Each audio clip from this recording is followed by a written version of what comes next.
Hey friends, எல்லாத்துக்கும் வணக்கம். நம்ம தமிழ்நில பார்த்த மாதிரி ஒரு 5 எம்என்சி கம்பெனிலேருந்து வேலைவாய்ப்பு அறிவிச்சிருக்காங்க. இதில் ஒர்க் ஃப்ரம் ஹோமும் இருக்கும். அதே மாதிரி பார்த்திங்கன்னா நீங்கள் டேரெக்டாக ஒர்க் ஆஃபீஸ்லேருந்து வேலை செய்கிற மாதிரி ஜாப்ஸும் இதில் நம்ம சொல்லியிருக்கோம். சரி, என்னென்ன வேலைவாய்ப்புகள் எந்த கம்பெனி அப்படிங்கிறத ஃபஸ்ட்டு பார்த்துலாம். ஃபஸ்ட்டு பார்த்திங்கன்னா ஸ்விக்கிலேருந்து வேலைவாய்ப்பு அறிவிச்சிருக்காங்க. இரண்டாவது பிசிடி ட்ராவல், இது ஒரு எம்என்சி கம்பெனி, அங்கேருந்தும் அறிவிச்சிருக்காங்க. மூணாவது பேடிஎம், நாலாவது இஒய், அனைவருக்கும் தெரியும். அதுக்கடுத்து லாஸ்ட் என்ன அப்படின்னு பார்த்துட்டோம்னா இன்ஃபோசிஸ்லேருந்து ஜாப் வேகன்சி அறிவிச்சிருக்காங்க. சரி, ஃபஸ்ட்டு நம்ம ஸ்விக்கிலேருந்து வேலைவாய்ப்பு என்ன அப்படிங்கிறத பார்த்துடலாம். என்ன வேலைவாய்ப்புக்காக ஆட்களை தேர்ந்தெடுக்கிறாங்க ஸ்விக்கியில் அப்படின்னு பார்த்தீங்கன்னா அசோசியேட் சாஃப்ட்வேர் டெவலப்மெண்ட் இன்ஜினியருக்கான வேலைவாய்ப்புக்கு ஆட்களை தேர்ந்தெடுக்கிறாங்க. இந்த வேலைவாய்ப்பை பொறுத்த வரைக்கும் பார்த்தீங்கன்னா ரிமோட், அதாவது நீங்கள் வீட்டிலேருந்தே ஒர்க் பண்ணுறதுக்கான ஆப்ஷன் இதில் கொடுத்துருக்காங்க.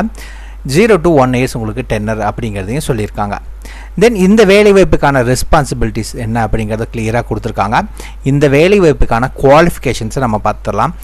பிடெக் படிச்சிருக்கீங்க அப்படின்னா அப்ளை பண்ணுறக்கு எலிஜிபிள். பேட்ச் அப்படின்னு பார்த்தீங்கன்னா 2022 மற்றும் 23 கிராஜுவேட் முடிச்சிருக்கீங்க. பிடெக்கில் கம்ப்யூட்டர் சயின்ஸ், சாஃப்ட்வேர் இன்ஜினியரிங் இல்லை ரிலவெண்ட் ஃபீல்டு நீங்கள் படிச்சிருக்கீங்கன்னா நீங்கள் இந்த ஜாபுக்கு அப்ளை பண்ணலாம்.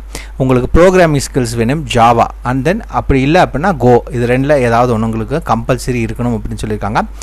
Back and development concept and டெக்னாலஜிஸில் உங்களுக்கு வந்து ஃபெமிலியராக இருக்கணும், நல்லா தெரிஞ்சிருக்கணும் அப்படிங்கிறத சொல்லியிருக்காங்க. Then database and database modelling principles வந்து உங்களுக்கு பேசிக் நாலேஜ் உங்களுக்கு வேணும் அப்படிங்கிறத சொல்லியிருக்காங்க. Problem solving and communication skills compulsory வேணும். Ability work with team environment அப்படிங்கிறத சொல்லியிருக்காங்க. சரிங்களா? இந்த வேலைவாய்ப்பை பொறுத்த வரைக்கும் நீங்கள் ரிமோட் லொக்கேஷன்ஸ், அதாவது வீட்டிலேருந்தே இந்த வேலைவாய்ப்புக்கு நீங்கள் அப்ளை பண்ணிக்கலாம். என்ன வேலைவாய்ப்பு அப்படின்னு பார்த்தீங்கன்னா அசோசியேட் சாஃப்ட்வேர் டெவலப்மெண்ட் இன்ஜினியர் ஸ்விக்கிலேருந்து. இரண்டாவது பார்த்தீங்க அப்படின்னு பார்த்தீங்கன்னா பிசிடி ட்ராவல் அப்படின்னு சொல்லுவாங்க. இது பார்த்தீங்கன்னா ஒரு எம்என்சி கம்பெனி. பிசிடியிலேருந்து அந்த நோட்டிஃபிகேஷன் அறிவிச்சிருந்தது இப்போ க்ளோஸ் ஆகிடுச்சு. ஜஸ்ட் நவ் அவங்க பார்த்தீங்கன்னா ரிலீஸ் பண்ணியிருந்தாங்க, இப்போ அது க்ளோஸ் ஆகிடுச்சு. சரி, அடுத்தது என்ன அப்படின்னு பார்த்தீங்கன்னா பேடிஎம்மில் வேகன்சி அறிவிச்சிருக்காங்க. இதுக்கான என்ன வேலைவாய்ப்புக்கு அப்படின்னு பார்த்தீங்கன்னா ஃபீல்டு சேல்ஸ் சூப்பர் ஹீரோஸ்ன்னு சொல்கிறாங்க. அந்த வேலைவாய்ப்புக்கு, அதாவது ஃபீல்டு சேல்ஸ் எக்ஸிக்யூட்டிவ்க்கு பேடிஎம்மில் எடுக்கிறாங்க. எனி கிராஜுவேட் 12th அல்லது 10th பாஸ், இதில் என்ன இருந்தாலும் சரி நீங்கள் அப்ளை பண்ணிக்கலாம். உங்களுக்கு good sales and communication skills இருந்துச்சுன்னா மட்டும் போதும் அப்படிங்கிற சொல்லியிருக்காங்க. கூடவே இன்னொன்று என்ன அப்படின்னு பார்த்தீங்கன்னா ஆண்ட்ராய்டு ஸ்மார்ட் ஃபோன் இருந்துச்சு அப்படின்னா நீங்கள் இந்த வேலைவாய்ப்புக்கு அப்ளை பண்ணிக்கலாம்.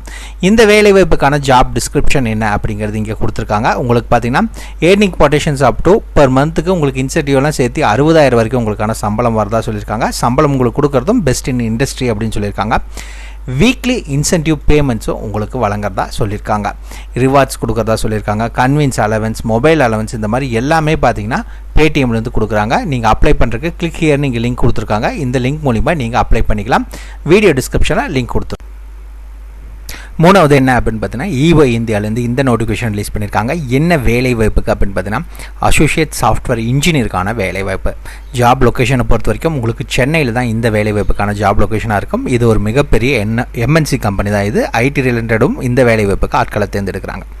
என்னென்ன ஸ்கில்ஸ் வேணும்னு சொல்லியிருக்காங்க. அதுக்கு முன்னாடி குவாலிஃபிகேஷன்ஸ் என்ன அப்படிங்கிறத பார்த்துலாம். இந்த வேலைவாய்ப்பை பொறுத்த வரைக்கும் நீங்கள் பிடெக் படிச்சிருக்கணும். எதில் அப்படின்னு பார்த்தீங்கன்னா ஐடி, கம்ப்யூட்டர் சயின்ஸ் இல்லை சர்க்கியூட் பிரான்ச்சஸில் நீங்கள் படிச்சிருந்தீங்க அப்படின்னா நீங்கள் அப்ளை பண்ணுறக்கு எலிஜிபிள். அதே மாதிரி மினிமம் 60% மார்க் வேணும்னு சொல்லியிருக்காங்க. அதுக்கு மேலே தான் இருக்கணும். நோ ஆக்டிவ் பேக்லாக்ஸ் எதுவும் இருக்கக்கூடாது அப்படிங்கிறதையும் இந்த வேலைவாய்ப்புக்கு சொல்லியிருக்காங்க. இந்த வேலைவாய்ப்பை பொறுத்த வரைக்கும் நீங்கள் understanding and or experience of software development, best practice and software development life cycle, அதை பற்றி உங்களுக்கு நாலேஜ் கம்பல்சரி இருக்கணும். அதே மாதிரி programming language like Java, .NET, Python, இதில் ஏதாவது ஒன்றில் உங்களுக்கான நாலேஜுங்கிறது கம்பல்சரி வேணும் அப்படிங்கிறத சொல்லியிருக்காங்க. இன்டர்ன்ஷிப் இருந்துச்சுன்னா அது ஒரு ஆடட் அட்வான்டேஜ் அப்படிங்கிறத சொல்லியிருக்காங்க. இஒய் இந்தியாவிலேருந்து சென்னை லொக்கேஷன்ஸ்க்கு உங்களுக்கு அசோசியேட் சாஃப்ட்வேர் இன்ஜினியருக்கான ரோலுக்கு ஆட்களை தேர்ந்தெடுக்கிறாங்க. ஃபைனலாக என்ன அப்படின்னு பார்த்தா இன்ஃபோசிஸ் இந்த வேலைவாய்ப்பை பொறுத்த வரைக்கும் GIS அசோசியேட் பிஸ்னஸ் அனலிஸ்ட்டுக்காக ஆட்களை தேர்ந்தெடுக்கிறாங்க. மினிமம் ஃப்ரெஷர்ஸாக இருந்தாலும் நீங்கள் அப்ளை பண்ணலாம். அதே மாதிரி மேக்ஸிமம் 3 years வரைக்கும் உங்களுக்கு எக்ஸ்பீரியன்ஸ் இருந்தாலும் சரி, நீங்கள் அதுக்குள்ளே இருக்கீங்க அப்படின்னா இந்த வேலைவாய்ப்புக்கு நீங்கள் அப்ளை பண்ணுறதுக்கு எலிஜிபிள். இதுக்கான ரெஸ்பான்சிபிலிட்டிஸ் நீங்கள் என்னென்னலாம் பண்ணணும் அப்படிங்கிறத சொல்லியிருக்காங்க. அதுக்கு முன்னாடி இதுக்கான குவாலிஃபிகேஷன்ஸ் என்ன அப்படின்னு பார்த்தீங்கன்னா நீங்கள் பேச்சுலர் ஆஃப் சயின்ஸ் படிச்சிருந்தாலும் சரி, இல்லை டெக்னாலஜி படிச்சிருந்தாலும் சரி, இன்டகிரேட்டட் டெக்னாலஜி படிச்சிருந்தாலும் அப்ளை பண்ணலாம். இல்லை பேச்சுலர் ஆஃப் கம்ப்யூட்டர் சயின்ஸ், இல்லை business administration, computer application, electronics, computer science, இல்லை bachelor of computer science, bachelor of engineering, இந்த ஐடி ரிலவெண்ட் ஃபீல்டில் நீங்கள் டிகிரி முடிச்சிருக்கீங்க அப்படின்னா இன்ஃபோசிஸுக்கு நீங்கள் அப்ளை பண்ணுறதுக்கு எலிஜிபிள். ஃப்ரெஷர்ஸ் கேண்டிடேட்ஸ் தாராளமாக நீங்கள் அப்ளை பண்ணிக்கலாம். எக்ஸ்பீரியன்ஸ் நீங்கள் 3 இயர்ஸ்க்குள்ள இருந்துச்சு அப்படின்னாலும் நீங்கள் அப்ளை பண்ணிக்கலாம். இதுக்கான லொக்கேஷன் மட்டும் உங்களுக்கு பெங்களூரில் தான் இருக்கும். இதுக்கான அப்ளை லிங்க் பார்த்தீங்கன்னா கீழே எண்டில் கொடுத்துருக்காங்க. கிளிக் டு ப்ரொசீட் அப்படிங்கிறது லிங்க் இருக்குது. இது மூலிமா போனால் நீங்கள் அப்ளை பண்ணிக்கலாம். வீடியோ டிஸ்கிரிப்ஷனில் எல்லா வேலைவாய்ப்புக்கான லிங்க் கொடுத்துருக்கோம், மறக்காமல் செக் பண்ணிக்கோங்க. அதே மாதிரி நம்ம டெலிகிராம் குரூப்புக்கான லிங்க் இதுதான். இந்த லிங்க்கில் வந்தீங்க அப்படின்னா உங்களுக்கு எல்லா டீட்டெயில்ஸும் இப்போ ஜஸ்ட் நவ் வரைக்கும் போஸ்ட் பண்ண எல்லா டீட்டெயில்ஸும் இதில் மென்ஷன் பண்ணியிருக்கோம். ஜாயின் பண்ணிங்கன்னா ரொம்பவே யூஸ்ஃபுல்லாக இருக்கும். மற்ற டீட்டெயில்ஸ் எல்லாமே பார்த்தீங்கன்னா எல்லா வேலைவாய்ப்புக்கான லிங்க்கும் வீடியோ டிஸ்கிரிப்ஷனில் கொடுத்துருக்கோம், செக் பண்ணிக்கோங்க. முடிஞ்சால் இந்த டெலிகிராம் குரூப்லையும் ஜாயின் பண்ணிக்கோங்க. இன்ஸ்டண்ட்டாக எல்லா அப்டேட்ஸும் உங்களால் தெரிஞ்சுக்க முடியும். இதே மாதிரி நாளைக்கு நாங்கள் நிறையா வீடியோ மூலிமா உங்களால் சந்திக்கிறேன். நன்றி.